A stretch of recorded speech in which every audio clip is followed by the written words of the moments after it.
Isabelle Albaladejo, responsable du secteur accueil et activité. Aujourd'hui, je vais vous parler un petit peu du travail que je fais au quotidien. Donc l'accueil, c'est vrai que c'est la première image du centre. Lorsque les gens rentrent dans le centre, c'est les premières personnes que les gens rencontrent. Donc c'est important d'être souriante, d'être agréable, de donner envie aux gens de s'asseoir et de rester un moment avec nous.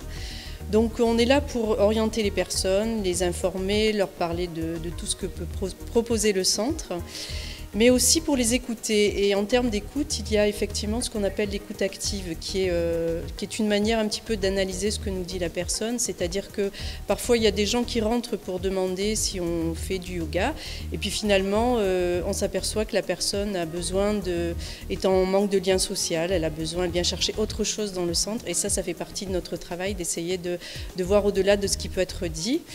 Et puis l'accueil de qualité, c'est ça, c'est aussi prendre le temps, une demi-heure s'il faut, pour vraiment répondre à toutes leurs questions. Et quand ils partent, c'est vrai, avec le sourire, on se dit qu'on a bien fait son travail et qu'on sait pourquoi on se lève tous les matins, et c'est très bien. Le centre propose, au-delà des services garde d'enfants, des activités physiques et culturelles.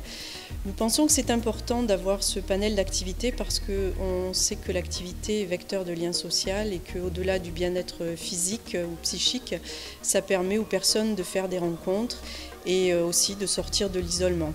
Donc cette année, nous avons proposé 2 nouvelles activités, un cours de cuisse abdos-fessiers et un cours de cardio-dance. L'année dernière aussi, on a intégré du pilates, qui sont des cours qui marchent très très bien. Donc on a des professeurs qui partent et des nouveaux qui arrivent. Cette année, pour le théâtre, on a accueilli Marine Cépé, un jeune professeur de théâtre, donc enfant et adolescent. Et du coup, toi, Julia, tu continues? Donc tout ce travail, c'est d'arriver à pouvoir gérer les plannings, répondre à la demande pour les cours du soir, qui sont les cours les plus sollicités par les professeurs, et pouvoir répondre aussi à la demande d'un public qui est en activité, qui effectivement ne peut pas venir sur des cours du matin ou entre midi et 2. Cette année, on a eu une difficulté particulière, c'est par rapport à la réforme des rythmes scolaires.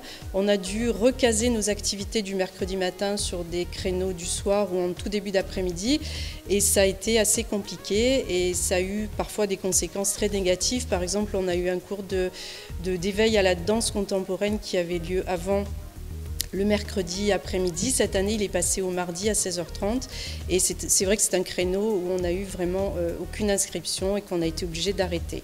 Voilà, mais on va continuer à travailler, on va essayer de trouver des solutions, peut-être en aménageant des salles différemment, pour pouvoir promouvoir toutes ces activités et faire en sorte que ce secteur puisse continuer à bien fonctionner. Attends, j'ai oublié de te demander.